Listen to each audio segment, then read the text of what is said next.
નમસ્કાર મિત્રો, હું કિંજલ અમીન અને આજે આપણી સાથે છે ડોક્ટર પ્રયત્કાર કાનડિયા સર, જો ગ્રંથાલય અને માહિતી વિજ્ઞાનના અધ્યક્ષ અને પ્રોફેસર છે, જે આપણી સાથે ગ્રંથાલય અને માહિતી વિજ્ઞાન ક્ષેત્રે કારકિર્દી અને નોકરી બાબતે વાત કરશે. નમસ્કાર સર, આપનું હાર્દિક સ્વાગત છે. મારો પહેલો પ્રશ્ન છે સર, આપણા વિભાગમાં એમડી, એમફિલ, પીએચડી કરેલા વિદ્યાર્થીઓ ક્યાં ક્યાં જોબ કરે છે? હા બેન, બહુ સરસ પ્રશ્ન છે તમારો. Gujarat Vidyapith library and information science ડિપાર્ટમેન્ટમાં જે ભણીને ગયા છે એ વિદ્યાર્થીઓને જેણે બીએલઆઈએસસી કર્યું છે, એમએલઆઈએસસી કર્યું છે, એમફિલ કર્યું છે અથવા પીએચડી કર્યું છે, આવા પીએચડી કરેલા અને બીજી બધી ડિગ્રી લીધેલા જે વિદ્યાપીઠમાંથી લાઇબ્રેરી સાયન્સ ડિપાર્ટમેન્ટમાંથી ગયા છે તે ઘણી સારી જગ્યાએ નોકરી કરે છે. આપણે વાત કરીશું પહેલેથી તો ડોક્ટર યોગેશભાઈ પારેખ, હું મારા શબ્દોમાં કહું તો બહુ વાઇબ્રન્ટ લાઇબ્રેરિયન. યોગેશભાઈ પારેખ એ ગુજરાત યુનિવર્સિટી ગ્રંથાલયની અંદર લાઇબ્રેરિયન ઇન્ચાર્જમાં છે અને ખૂબ સરસ પ્રવૃત્તિઓ કરે છે. વિદ્યાર્થીઓની પ્રેરણા આપતી પ્રવૃત્તિઓ, પબ્લિકની પ્રેરણા આપતી પ્રવૃત્તિઓ, ફેકલ્ટીને પણ પ્રેરણા આપે છે અને સમાજને પ્રેરણા આપતી પ્રવૃત્તિઓ ડોક્ટર યોગેશભાઈ પારેખ કરે છે. એ સિવાય ગુજરાત યુનિવર્સિટીના ઇન્ફોર્મેશન સેન્ટરમાં ડોક્ટર રાકેશભાઈ પરમાર પણ information officer, incharge information officer તરીકે સુંદર કામ કરી રહ્યા છે. રાકેશભાઈની ડિગ્રીઓ તમે જોશો તો 18 ડિગ્રીઓ છે, 2 PhD, LLM, MA, master, gold medalist. રાકેશભાઈ પણ વિદ્યાર્થીઓને, આજની પેઢીને ખૂબ સરસ પ્રેરણા આપે છે. આવા રાકેશભાઈ અને યોગેશભાઈ જેવા માણસો નવી પેઢીને તેમજ સમાજને ખૂબ માર્ગદર્શન આપે છે, જે આપણા વિભાગના ગ્રંથાલય અને માહિતી વિજ્ઞાન ગુજરાત વિદ્યાપીઠના વિદ્યાર્થીઓ છે. ત્યારબાદ આપણે વાત કરીશું ઉર્મિલાબેન રાવત. ડોક્ટર ઉર્મિલાબેન રાવત ખૂબ હસતા બેન, અને જ્યારે પણ આપણે કહીએ એ વિદ્યાર્થીઓને મદદ કરે છે. અને આ ઉર્મિલાબેન રાવત એ ગુજરાત વિદ્યાપીઠના વિદ્યાર્થી છે, ખૂબ સુંદર કામ કરે છે. એઓ લેખન પ્રવૃત્તિમાં પણ ખૂબ આગળ છે. એ સિવાય અધર એક્ટિવિટીઝ કરે છે. આગળ આપણે વાત કરીશું તો ડોક્ટર ઝાલા લવજી એ અત્યારે હાલ એસપી યુનિવર્સિટીમાં આસિસ્ટન્ટ પ્રોફેસર છે. સરસ લખે છે, વિદ્યાર્થીઓને પ્રેરણા આપે એવી વાતો કરે છે અને એ પણ અમારા વિભાગના એટલે કે ગ્રંથાલય અને માહિતી વિજ્ઞાનના વિદ્યાર્થી રહી ચૂક્યા છે. એ સિવાય આગળ વાત કરીશું ડોક્ટર નિશાબેન જોશી. તો નિશાબેન જોશી અત્યારે બાબા સાહેબ આંબેડકર ઓપન યુનિવર્સિટીમાં આસિસ્ટન્ટ પ્રોફેસર તરીકે કામ કરી રહ્યા છે. ખૂબ સુંદર કામ કરે છે આ બેન, અને આ બેન પણ સરસ રીતે હમણાં જ એક નેશનલ કોન્ફરન્સ કરી અને બહુ એક્ટિવ છે આ બેન. તો આપણા વિભાગના ગ્રંથાલય અને માહિતી વિજ્ઞાનના વિદ્યાર્થીઓ ખૂબ એક્ટિવ છે. એ સિવાય આપણે આગળ વાત કરીશું તો ડોક્ટર મિતેશ પંડ્યા. મિતેશ પંડ્યા હમણાં સુધી ઇન્ફોર્મેશન ઓફિસર તરીકે અથવા તો ઇન્ફોર્મેશન સાયન્ટિસ્ટ તરીકે કામ કરતા હતા ઇન્ટરનેટમાં, અને તાજેતરમાં એક સરસ પ્રતિષ્ઠિત યુનિવર્સિટીમાં એ ડેપ્યુટી લાઇબ્રેરિયન તરીકે જોડાયા છે. તો ડોક્ટર મિતેશ પંડ્યા પણ આપણા વિભાગના વિદ્યાર્થી છે. આપણા સૌના માટે ગૌરવની વાત છે. ત્યારબાદ આપણે વાત કરીશું ડોક્ટર મિતેશ પટેલ.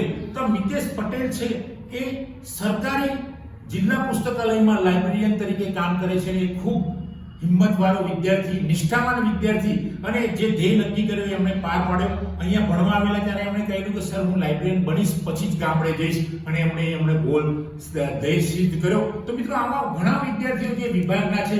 આગળ આપણે વાત કરીશું તો નૂરી કલિતા. ડોક્ટર નૂરી કલિતા એ સિવિલ હોસ્પિટલ અમદાવાદની અંદર કેન્સર સેન્ટરમાં ક્લાસ 1 ઓફિસર તરીકે લાઇબ્રેરી ફિલ્ડમાં કામ કરે છે. અને નૂરી કલિતા ખૂબ જ એક્ટિવ છે.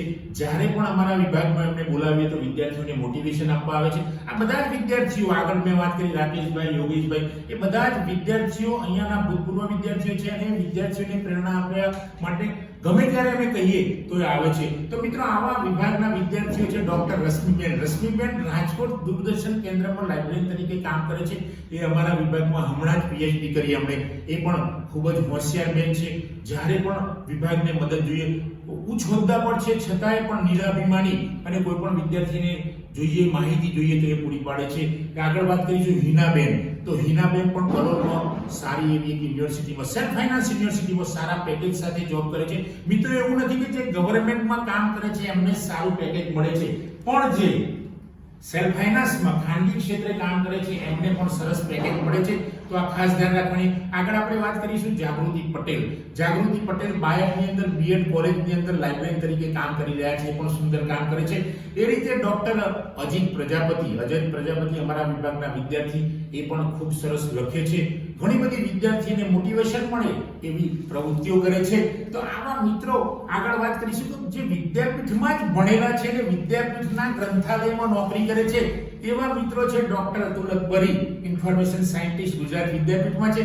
એ રીતે આપણે આગળ વાત કરીશું તો દિનેશભાઈ ડામોર, ભરતભાઈ પરમાર, આવા મિત્રો. એ સિવાય મથુરભાઈ નિસરતા, તો મહેશભાઈ પરમાર, ડોક્ટર મહેશભાઈ પરમારે તો 2 બુક લખી છે, આર્ટિકલ પણ એમણે સારા લખ્યા છે. મહેશભાઈ અતુલભાઈ અકબરી, ડોક્ટર રંજનબેન જે અત્યારે લાઇબ્રેરી ઇન્ચાર્જ તરીકે કામ કરી રહ્યા છે, એ પણ ગુજરાત વિદ્યાપીઠના વિભાગના વિદ્યાર્થી છે. મિત્રો આવા તો કેટલાય વિદ્યાર્થીઓ જે છે બેન કિંજલબેન કે જે ગુજરાત વિદ્યાપીઠના લાઇબ્રેરી અને ઇન્ફોર્મેશન સાયન્સ ડિપાર્ટમેન્ટમાં ભણીને આગળ ગયા છે, સારા હોદ્દા પર છે, ગવર્નમેન્ટમાં છે, કોઈ સેલ્ફ ફાઇનાન્સમાં છે, તો કોઈ ખાનગી કંપનીમાં છે, તો કોઈ સંસ્થામાં કામ કરી રહ્યા છે. તો આવા વિદ્યાર્થીઓ છે. આગળ આપણે વાત કરીશું તો રાજનબા અને દર્શનામાં બંને બહેનો છે. આ બંને બહેનો તમે જુઓ અહીંયા જ ભણ્યા છે વિભાગમાં, બંને બહેનો જેવા અહીંયાથી બહાર પડ્યા એમને બહુ સારા પેકેજ સાથે મેડિકલ કોલેજમાં લાઇબ્રેરિયન તરીકે જોબ મળી ગઈ. અને આ બંને બહેનો પણ અમારા વિદ્યાર્થીઓને મોટિવેશન આપવા માટે જ્યારે પણ અમે આમંત્રણ આપીએ ત્યારે આવે છે. તો આવી બહેનોને હું વંદન કરું છું. એ અમારા વિભાગનું ગૌરવ છે.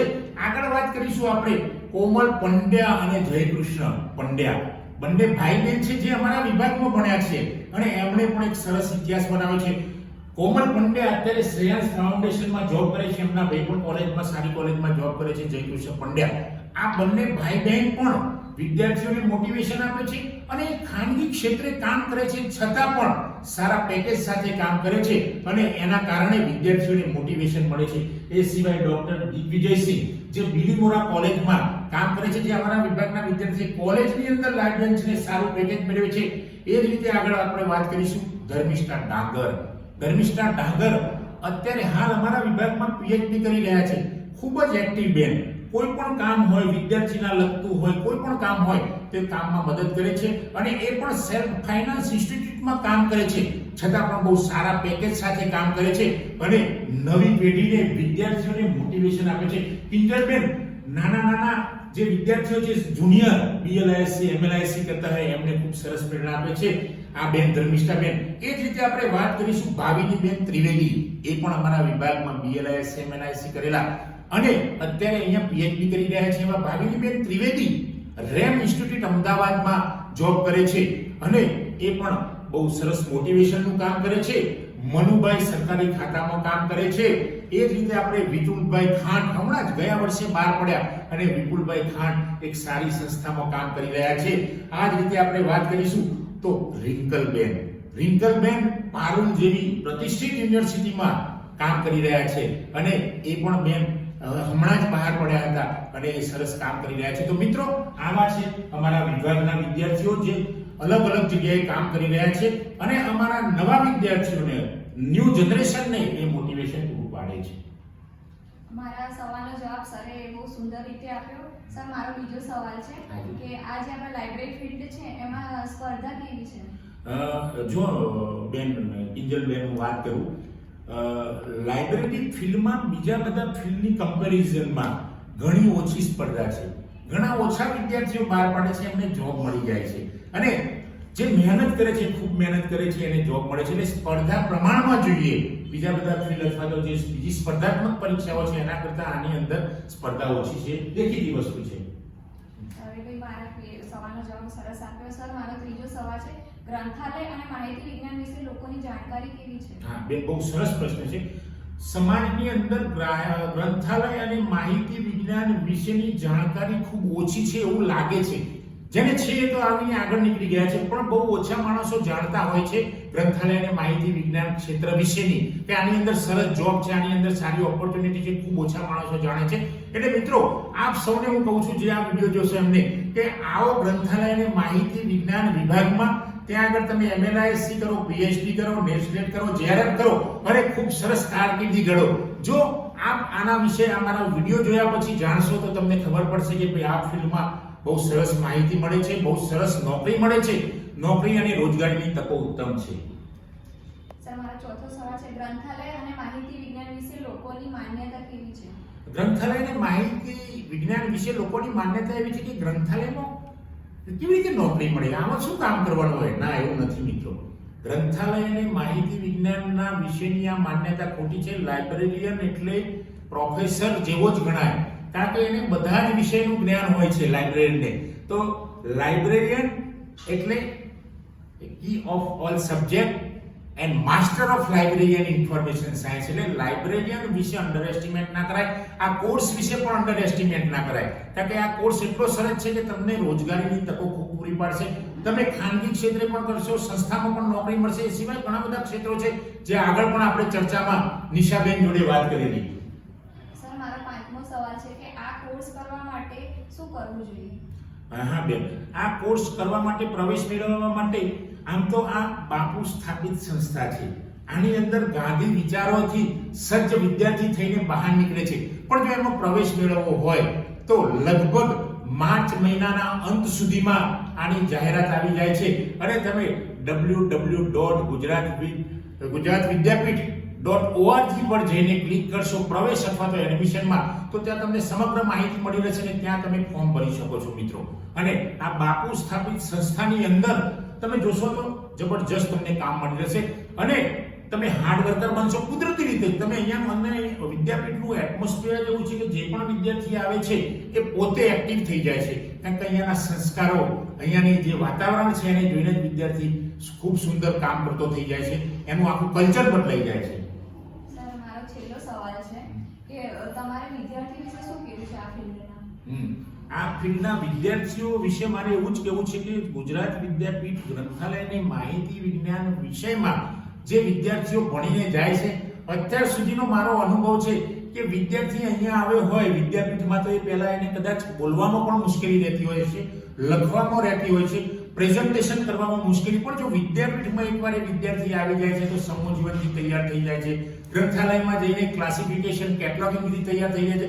વિદ્યાર્થી એટલો બધો એક્ટિવ થઈ જાય છે કે બહારની સંસ્થાઓ ગુજરાત વિદ્યાપીઠના વિદ્યાર્થીઓની ડિમાન્ડ કરે છે અને કહે છે કે નહીં, અમારે ગ્રંથાલય અને માહિતી વિજ્ઞાનના વિદ્યાર્થીઓ જોઈએ તો ગુજરાત વિદ્યાપીઠના. તો આ એક મોટો ફરક રહે છે અને વિદ્યાર્થીઓ ખૂબ આગળ નીકળી જાય છે. થેન્ક યુ કિંજલબેન, આભાર તમારો. Thank you very much. Thank you sir. Okay.